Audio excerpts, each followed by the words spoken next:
Assalamualaikum warahmatullahi wabarakatuh. Alhamdulillah hamdan wa syukranillah amma ba'd. Kembali lagi bersama saya Dita. Kali ini saya akan men-share ke rekan-rekan terkait dengan pengembangan kompetensi melalui jalur pendidikan. Jadi sesuai dengan surat edaran Menpan RB nomor 28 tahun 2021 terkait dengan pengembangan kompetensi melalui jalur pendidikan, ada beberapa hal yang perlu rekan-rekan ketahui. Ketika rekan-rekan sudah menjadi ASN, rekan-rekan bisa mengembangkan potensi rekan-rekan melalui jalur pendidikan, kemudian mengembangkan karir dan jabatan rekan-rekan juga melalui jalur pendidikan dengan batasan-batasan tertentu. Sebagai contoh, misal di instansi kita kejaksaan, bahwa untuk mengambil beberapa jabatan itu tidak bisa melalui dengan jalur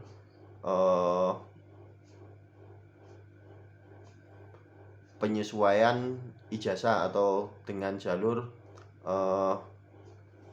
menambah pendidikan.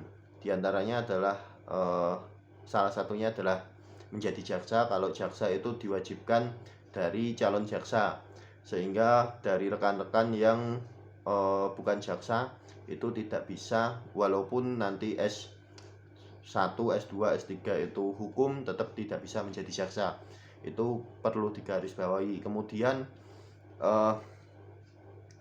perlu rekan-rekan ketahui juga bahwa untuk tugas belajar tersebut ada dua macam. Yang pertama adalah tugas belajar yang dibiayai oleh diri pribadi, dan ini yang kebanyakan ASN ambil karena memang syaratnya mudah, yaitu kurang lebih hanya kinerja yang baik selama 2 tahun, kemudian minimal kerja 2 tahun, yaitu 1 tahun PNS dan 1 tahun 1 tahun CPNS dan 1 tahun PNS. Kemudian syarat-syarat administrasi lainnya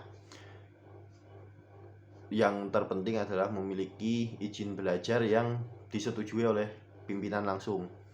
Kemudian yang kedua adalah tugas belajar yang dibiayai oleh instansi atau pemerintah. Itu biasanya agak susah dan hanya orang-orang yang dengan loyalitas tinggi yang bisa mendapatkannya, terutama untuk di kejaksaan sendiri. Karena perlu rekan-rekan ketahui bahwa untuk di kejaksaan memang setiap tahunnya pasti ada beasiswa untuk pegawai-pegawai yang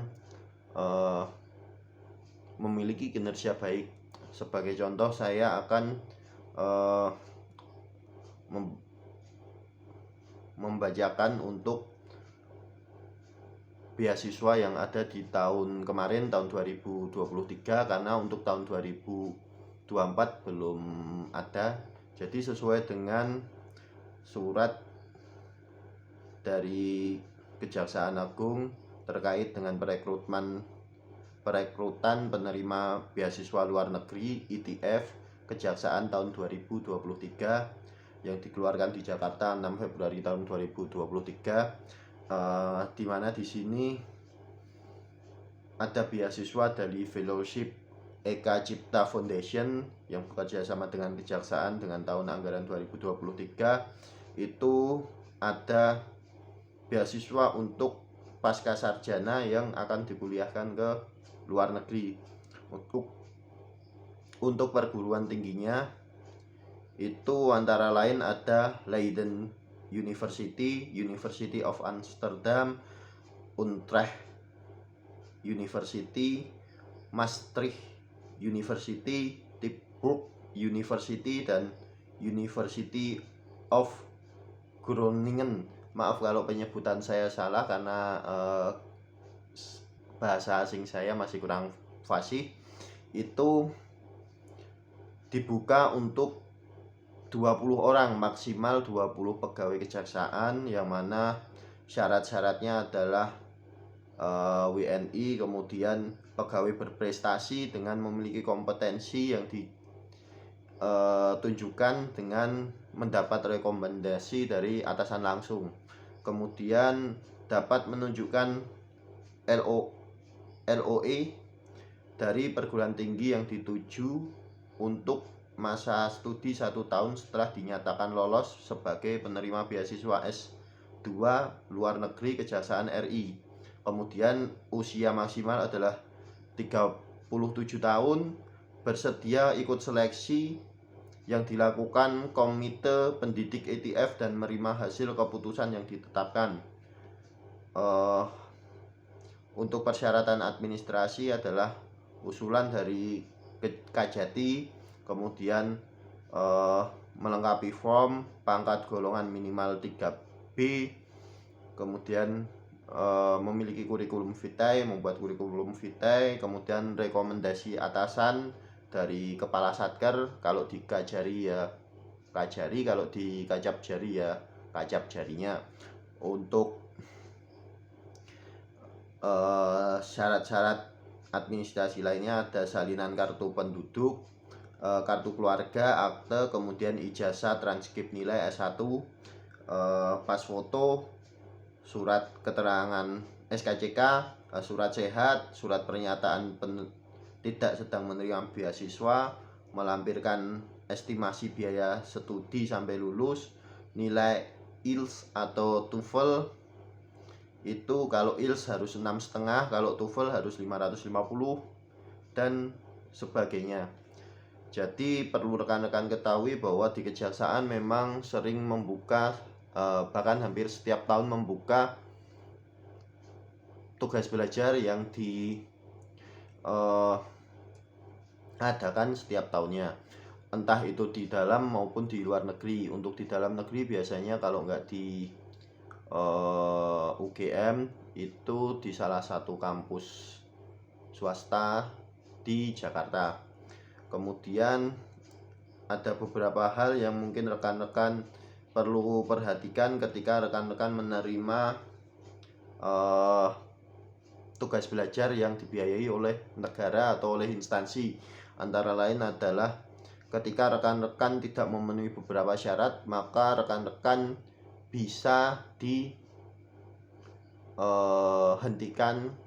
beasiswanya, dan bahkan yang terparah bisa diminta untuk mengembalikan semua biaya yang sudah dikeluarkan negara.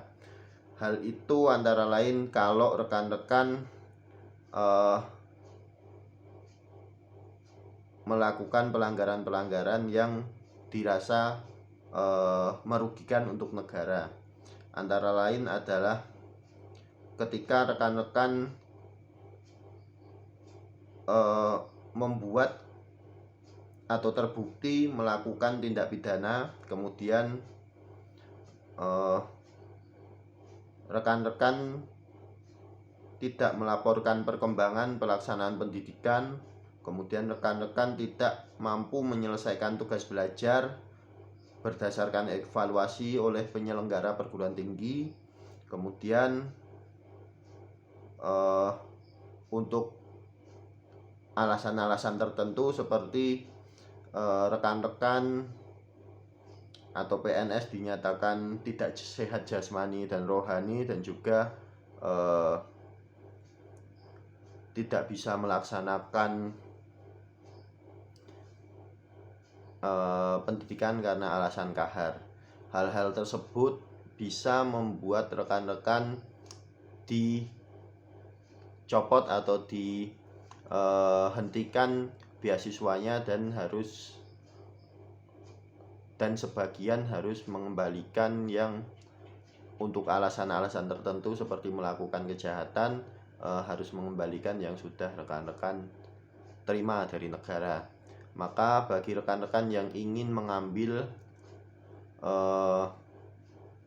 tugas belajar yang disediakan oleh negara atau beasiswa, rekan-rekan harus mempersiapkan diri, karena nanti ketika rekan-rekan sudah selesai melaksanakan tugas belajar, otomatis rekan-rekan enaknya pangkatnya akan naik, kemudian jabatannya juga akan menyesuaikan. Akan tetapi rekan-rekan juga akan menerima bahwa ketika pangkat naik dan jabatan naik, rekan-rekan harus mutasi. Itu juga harus rekan-rekan pikirkan.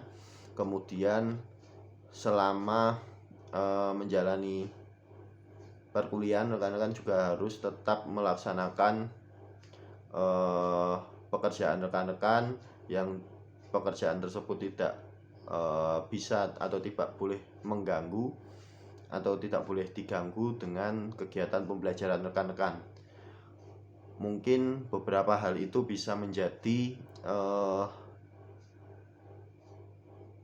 pertimbangan bagi rekan-rekan atau minimal menjadi sedikit informasi bagi rekan-rekan kalau nanti rekan-rekan mau meneruskan pendidikan entah itu S1, S2, S3 agar tidak salah dalam mengambil jalan, kemudian tidak menyesal di kemudian hari, karena memang rata-rata untuk pegawai yang tidak terlalu semangat dalam bekerja itu tidak mau mengambil yang beasiswa dari negara, karena dibanding dengan beasiswa untuk sipil atau untuk masyarakat, beasiswa yang dilaksanakan oleh instansi itu memiliki konsekuensi yang cukup besar. Diantaranya adalah mutasi, kemudian ketika tidak mencapai hasil yang diinginkan bisa rekan-rekan harus mengembalikan dana dan sebagainya.